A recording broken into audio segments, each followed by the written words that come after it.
This is a recording from a Sunday meeting of the BC Humanist Association in Vancouver. The opinions expressed in this podcast do not necessarily reflect those of the BCHA or its board of directors. To learn more about humanism and to support our work, visit bchumanist.ca, and make sure to follow us on Facebook, Twitter, and Instagram, and be sure to subscribe to the BC Humanist podcast.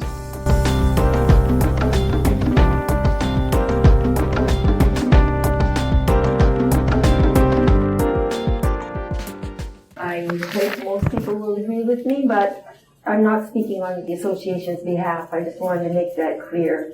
Earlier today, when I was thinking about what I've got here and all of that, I was trying to come up with an image that I thought would kind of express where I see us now, us as a society. And I came up with the image that we're in this swamp. It's about knee high. It can't be any higher because I can't swim, so I'd fall over. It's higher than knee high. But it's about up to here. And it's sweet, sticky, gooey, and hard to walk through. The only way out of this swamp is over there somewhere, where there is something like a pier. And that is labeled reason, logic, and science. We're in the swamp. I'm hoping we'll get over there to reason, logic, and science. That's my aim. Now, you may not all agree with me, but that's okay. Political correctness definition. I'm going to use PC throughout the talk instead of saying political correctness all the time. It's a noun defined as the avoidance, often considered as taken to extremes, of forms of expression or action that are perceived to exclude, marginalize, or insult groups of people who are socially disadvantaged or discriminated against. I've been interested in this topic for a long time, and I've been wanting to present it for some time as well. But it's a jungle out there when you start looking up political correctness and where it comes from and what it means, and all the different descriptions you can run into along the way. Descriptions like social justice warriors, liberals, regressive left, cultural Marxism, identity politics, etc., etc., etc. And when I started out, I thought maybe I'd get into some of these definitions, and then I realized all that was a distraction. We can get arguing about what they mean, and everyone will have a different idea, because it depends on who's using them, in what context, etc. There's no point in talking about them at this point for me. I made lots of notes, and I watched lots of YouTubes. And after a while, I thought, this isn't helping. This isn't helping. So I changed direction actually on Friday. This is why I'm going to have to read some of it, okay? So what I'm presenting is where we are at now. It is deliberately simplified. Do I think there's some devious plot or conspiracy to undermine our society and turn it into something else? No, I don't think so. How we got here is important. But what is more important is to challenge the current PC climate, which stifles free inquiry and limits our ability to ask necessary questions. And we need to be able to do that. Right now, we are in an emotional climate where post-truth seems to be more of a reality. And I think we mostly know what that means, but I'm going to read the definition: relating to or denoting circumstances in which objective facts are less influential in shaping public opinion than appeals to emotion and personal belief. That is what post-truth is. And I think where we fall on that dividing line is very, very important. Now, if we stick with the post-truth era, we lose all of our ability to where we can criticize and question what's happening without being labeled as racist, uncaring, anti-immigration. Name any number of things that we're not allowed to talk about anymore for fear of hurting somebody.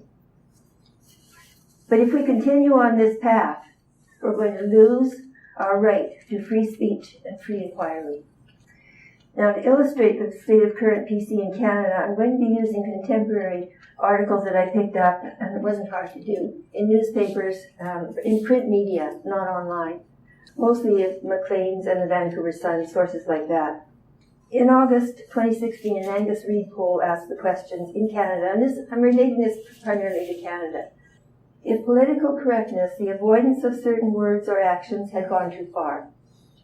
And I think the responses were very interesting. 79% of people said yes, it had gone too far. 82% of those over age 55 agreed. 75% of those aged 35 to 45 agreed. 67% age 18 to 34 agreed. I think the numbers are very interesting because it helps us to understand the thinking of different age groups. Older parts of the Canadian society, which I am one and many of us are, we remember a time when things were less divisive.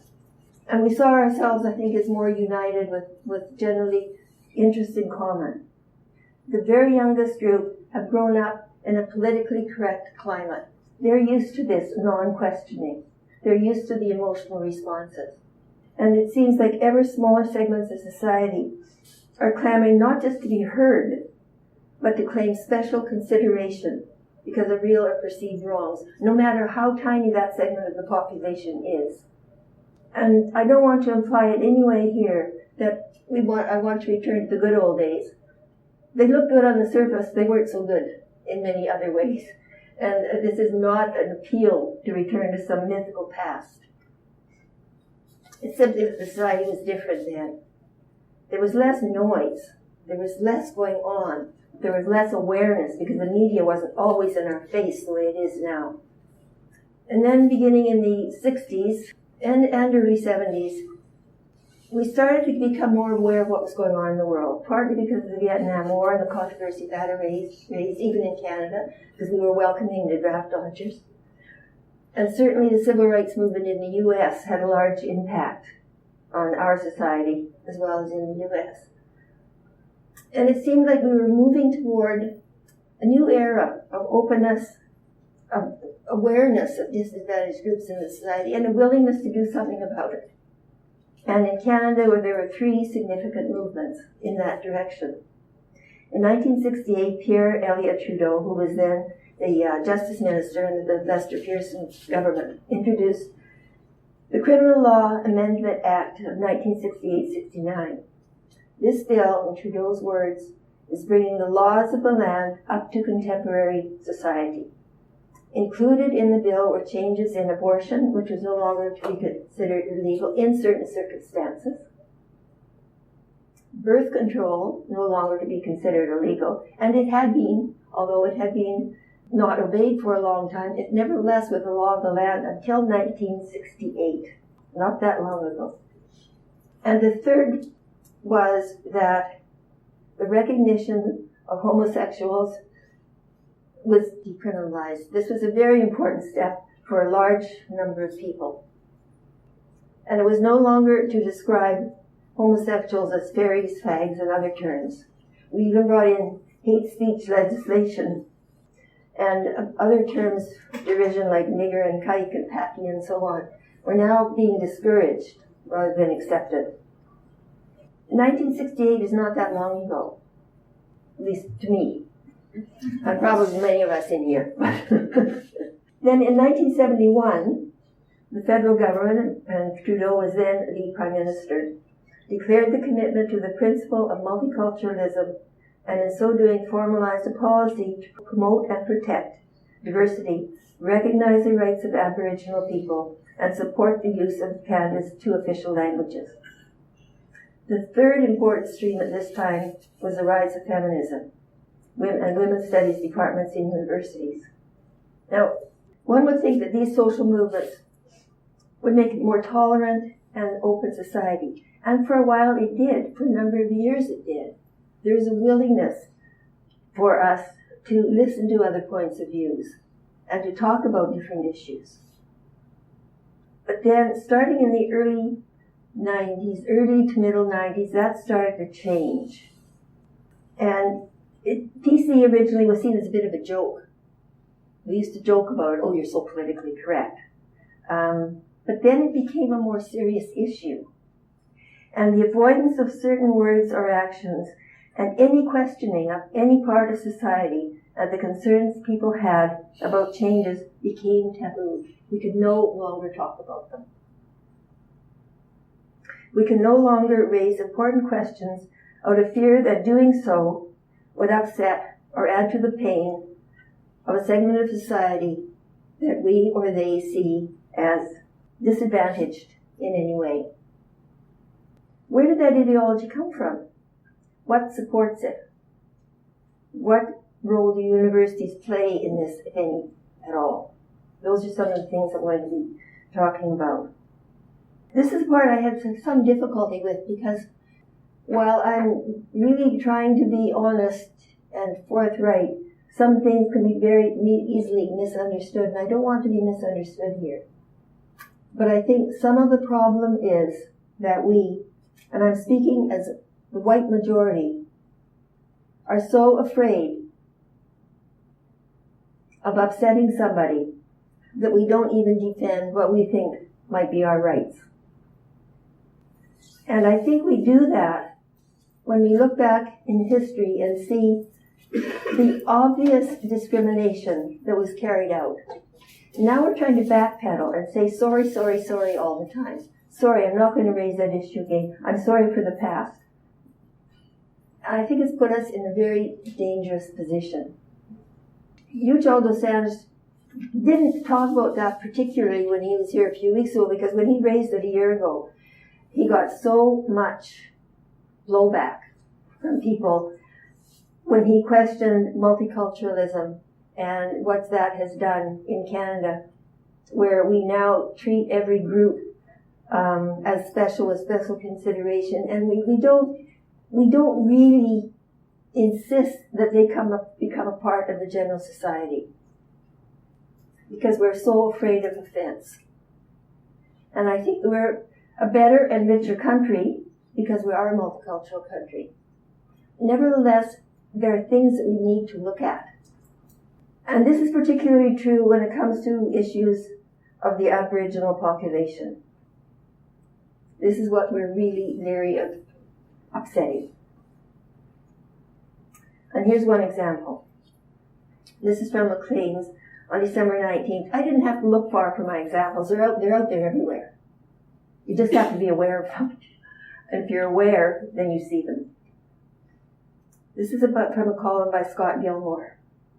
He gives a brief, sympathetic overview of the realities and difficulties the Indigenous people of Canada face. Infant mortality, sexual assault, school dropout, poor pay, incarceration, murder. The deck is stacked against them from birth. All of that is well known, and I'm sure we would all agree with it. He goes on then to point out that disconnected, unhealthy, and poor communities have much higher rates of violence. Many Indigenous communities are all of three of these. That is part of the problem. It is important to confront the fact that Indigenous men are more likely to be violent. He quotes new numbers from Stats Canada. Indigenous people are 6 times more likely to be the victim of murder. They are 8 times more likely to be a murderer. Of the solved murders of Aboriginal women, 70% were committed by Aboriginal men. The response was furious indignation on the part of much of the Aboriginal community and some members of Parliament. They did not want to go there. They did not want to look at that. If we can't look at issues like this, we cannot resolve them. I think most of us would agree that many First Nations are situated in isolated communities where they don't have access to fresh water, where there's no road access, where there's no jobs, where everybody's poor. There's alcoholism, there's sexual abuse, and we can't all blame all of that on the residential schools. Some of it, yes, but we aren't responsible. I'm not responsible for the residential schools, and neither is anybody here. That legislation came in long before we were born. I think in order to look at these issues, we have to be able to talk about them. Now, these are emotional reactions that go on. probably made with good intentions, out of fear of not further hurting or harming a disadvantaged population. And I think, most of us have a feeling of we don't want to upset anybody. But what does that mean in real terms? Compassion is a feeling of deep sympathy and sorrow for another who is stricken by misfortune, accompanied by a strong desire to alleviate the suffering. Now, this is an important point, alleviate the suffering, and can lead to too much care and not enough reality. Not allowing someone to become independent, prompting them instead to want more compassion, more care, more sympathy. It saves people or a group from facing the reality and going through the pain that is necessary for growth. I'm also a former social worker doing individual, group, and family counseling. And these are important tenets when you're in that profession. People have pain. Avoiding pain does not cure the problem. And I think that the reactions of particularly members of Parliament were out of compassion. Let's not cause any more pain. But that's not only unrealistic.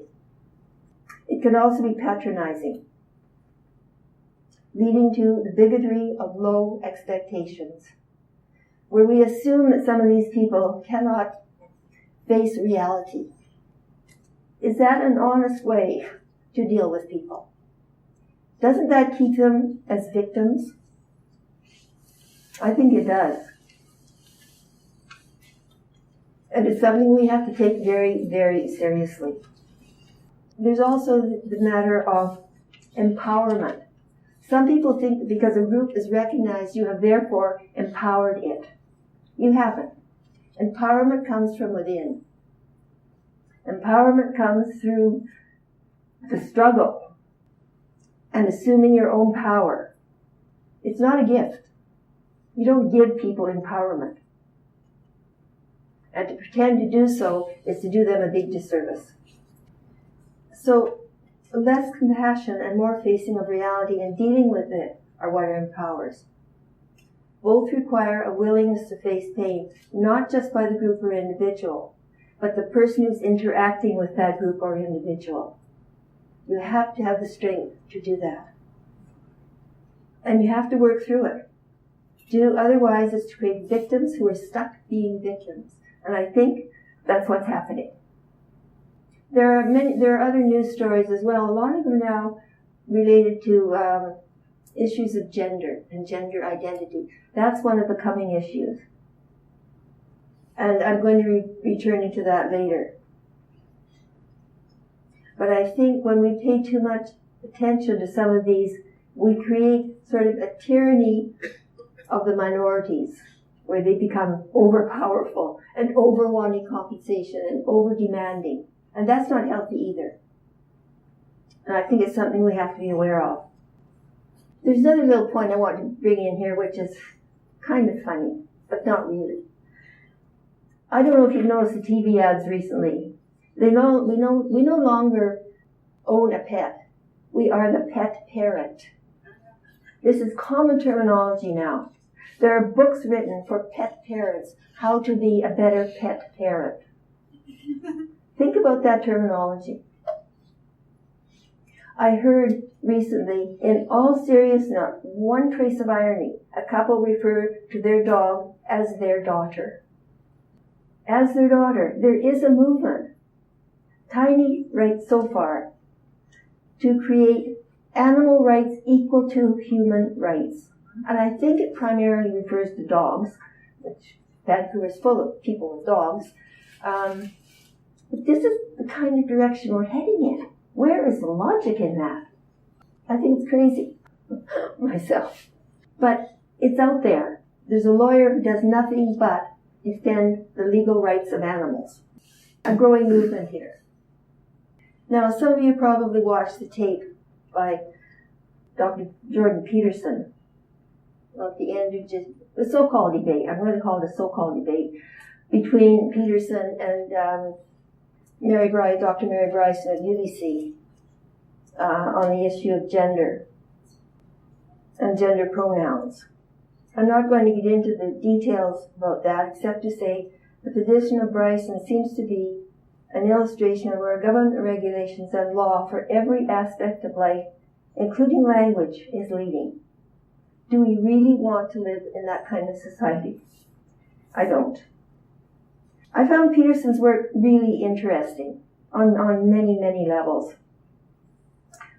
I listened to his 2.5-hour interview on YouTube called New Full-Length Interview, in which he goes into his personal history, his development as a thinker, his delving into just about anything you can mention. The history of societies, the nature of being human, sexuality, mythology, gods, what all of these impacts have done for us to become the people we are now. And I think looking at our history and our historical development is very, very important. To ignore our history is not really to know where we're at now and to get confused, which is, I think, there's a lot of confusion and chaos right now in society. He has a number of videos on YouTube, so his debates with various people. In fact, I think it's today or yesterday he's debating Sam Harris on the, his argument is that tribalism, not religion, is a divisive factor. I think that'll be an interesting debate. We'll probably see it here eventually. Peterson is also highly critical of how universities have become part of the problem. Administrations display what I can only call cowardice. Recent events at UBC, the unwillingness to deal with sexual abuse on campus, the resignation of a president, conflict within the board of directors or governors, and a seeming reluctance to take a stand on anything. This can be illustrated by a recent incident involving John Furlong. John Furlong, this is from December 20th. These are recent examples I'm using. The former 2010 Olympic CEO and recipient of an honorary law degree from UBC are being invited to speak at a paid speaking appearance to raise funds for the scholarship for the university's varsity athletes. The invitation was soon withdrawn by UBC because there was internal controversy. The controversy came about because of a 2012 Georgia Strait article which claimed Furlong had physically and sexually abused Indigenous students years ago. The charges of abuse were all either dropped or found to be untrue. But such is the power of one complainant and the power of social media that a respected man who had been cleared of all charges was still being excoriated. Vancouver Sun, Wednesday, January 4th. UBC apologizes for Furlong cancellation. While a modern university should neither court nor shy away from controversy, our decision-making should be the result of a robust deliberative process. This is President Ono. Furlong accepted the apology, but he was not reinstated as a speaker. Then a few days later, January 9th, UBC shifts stance, welcomes Furlong. President Ono said that his decision to reverse course and re-invite Furlong was simply the right thing to do. Furlong will be the keynote speaker at the event. But this is not finished. This issue is not finished. Vancouver Sun, January 12th. UBC professor resigns from policy committee. Daniel Justice, a UBC English professor and Indigenous Studies chair, resigned because of the reinstatement of John Furlong. I want to remind you that John Furlong, his case went to the Supreme Court of D.C., and he was found innocent, or not guilty. But some stories never die. Okay, so Daniel Justice resigned because of the reinstatement of John Furlong. He did so on the grounds that it has silenced or erased the abuse allegations of dozens of people from the Lake Babine First Nation. He doesn't accuse Furlong of doing these deeds, just that it did stifle further discussion. It's important to remember he didn't say Furlong was abusive, only that it would upset people in that area of the country, and that Ono had not responded to their concerns. Now, whether there were any concerns, I'm not sure. It seems that when the First Nation was asked about that, there was no strong, yes, we all wrote letters or anything. I'm not sure where that came from.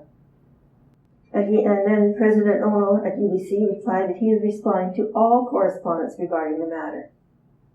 The Lake Devine First Nations chief said that he is ready to host Furlong in Burns Lake if he wants to visit and clear the air. And I remind you again, Furlong was cleared of all charges by the Supreme Court, but the accusations remain alive. I don't think we've heard the last. Now, universities on one campus want the statue of Sir John A. Macdonald removed on the grounds that he was a racist, which he was. He was a man of his times. He was responsible largely for writing the Indian Act, which has been and should be discredited. Nevertheless, it's a part of our history. You don't erase history. To rewrite history leads to some kind of totalitarian regime where you only believe what's now, without any reference to the past and how we got to where we are. The university students will protest the appearance of any speaker they don't approve of.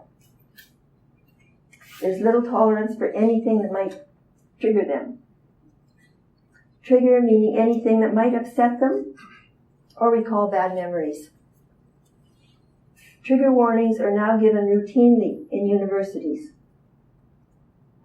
When a supposedly difficult or sensitive topic to be discussed is to be discussed, students are then free to leave the room. We mustn't challenge anybody. We must pay attention to their emotions, responding to their emotions, not to logic, not to reason, not in the interest of learning.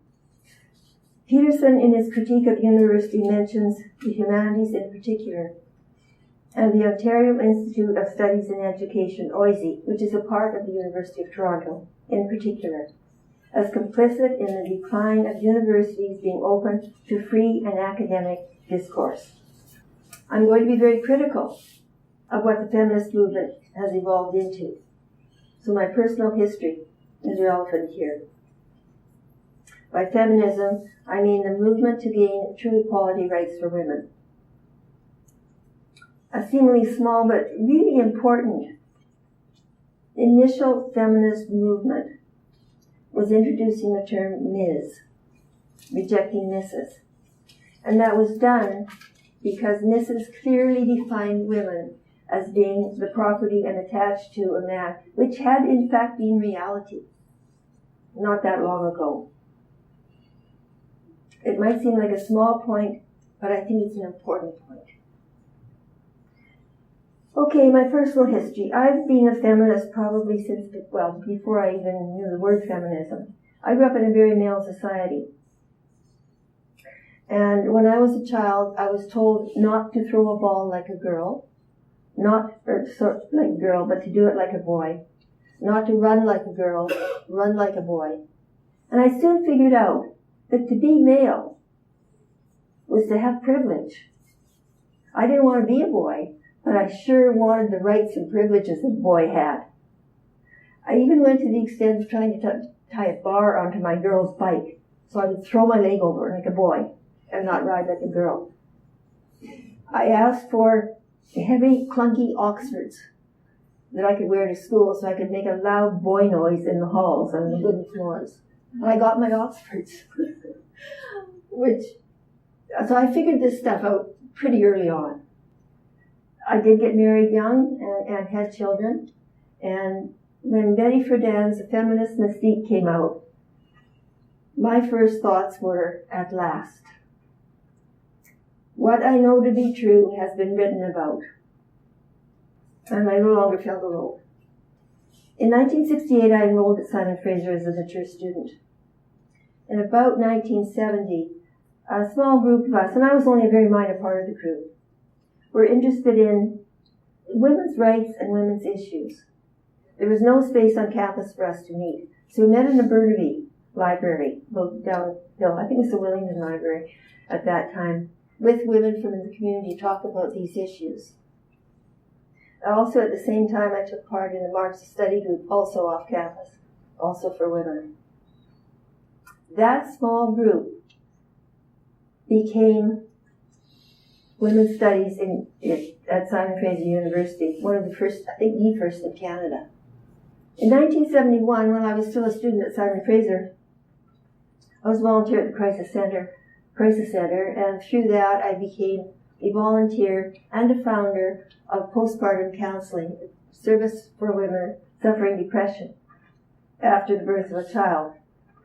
And this was a very feminist, we didn't think of it in those terms, really, a very feminist organization, because what we did, we looked at women's reality, what their lives were like, all together. We weren't imposing anything. We learned from the women who were going through the depression what happened to them and what helped. This was regarded with great suspicion by the medical, psychiatric, and even public health people. Public health nurses did not want to talk to women about postpartum depression in case they got it. That's how little trust there was at the time for women coming to their own conclusions and managing their own lives. We had no idea at the time how advanced we were in our thinking. We really didn't. We were just doing work that we thought was important. When I was invited to address Grand Rounds at UBC, I knew that we'd make some kind of breakthrough. And then later in 1979, I spoke to a small segment of the Canadian Psychiatric Association when it was meeting in Vancouver. These were breakthroughs in a very important area for women. I want to say that that group was the first one, as far as I am aware, in the world. In fact, when I spoke at the psychiatric convention, I got a call from a medical journal in the U.S. I was so astonished I didn't even write the name down, who wanted to use an abstract of my talk for their journal. Of course, I said yes. I have no idea where that ended up. I also wrote a couple of articles for Canada's Mental Health on the topic of depression and child abuse. So my roots in feminism are deep. The women's studies that were introduced in the 70s, beginning in the 1970s, courses were designed to look at women's history, the role of the patriarchy, male dominance in the writing of history, philosophy, and all of society from a male perspective. Dorothy Smith, a Marxist-influenced sociologist, became a prominent feminist studies leader, first teaching at UBC and later at OISE, the Ontario Institute of Studies in Education. In that period, she developed standpoint theory, a critique of male-dominated mainstream sociology. Standpoint theory was used as a means to look at the position of women from their perspective, their standpoint. This is a valuable research tool. But the feminism of the early women's studies departments worked toward establishing equal rights for women, equity feminism. The newer versions are an expression of gender feminism that sees everything as a social construct. And by social construct, I mean it's everything is decided by the society. For example, there's no more male and female. It depends on how the society views that. This is why gender issue is becoming a big one. And so social construct, such as biological differences of males and females, its mission is to right historical wrongs, moving feminism into theoretical and philosophical discourse, which did become women and gender departments, which some still exist, but later they morphed into the Social Justice Institute at UBC, which looks at gender, race, sexuality, social justice, and there's also critical studies in sexuality at UBC. The University of Toronto, home of OISE, also has social justice departments. Other universities here in the U.S. and elsewhere have developed similar departments. This is a long way from where feminism started out. As I said in the beginning, I don't believe there are conspiracies to undermine current society. I do think that viewing all of society through a lens that sees everything as a social construct and everything from an emotional perspective is a leap into an abyss where feelings trump science. Vancouver Sun, Wednesday, January 11th. The latest news from OISE is that the University of Toronto backs studies in anti-psychiatry.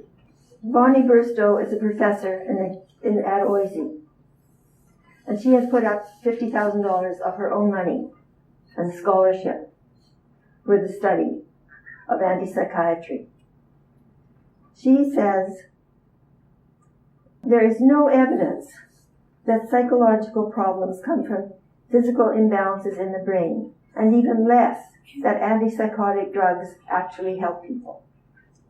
Burstow has put up, as I said, $50,000 of her own money for this new scholarship. And the U of T went along with it in the name of academic freedom. Now, I think we can all agree that psychiatry needs a hard look. I know a little girl who at 5 was diagnosed with social anxiety disorder and is being given pills to combat, which is essentially shyness. I think the drug companies have a lot to answer for. And homosexuality used to be considered a psychiatric illness. We need some breaks here. I really think we do. We need to look at this more. But to go to the direction of, and probably the drug companies have a lot to do with some of these designations because, they've got a lot of product to sell.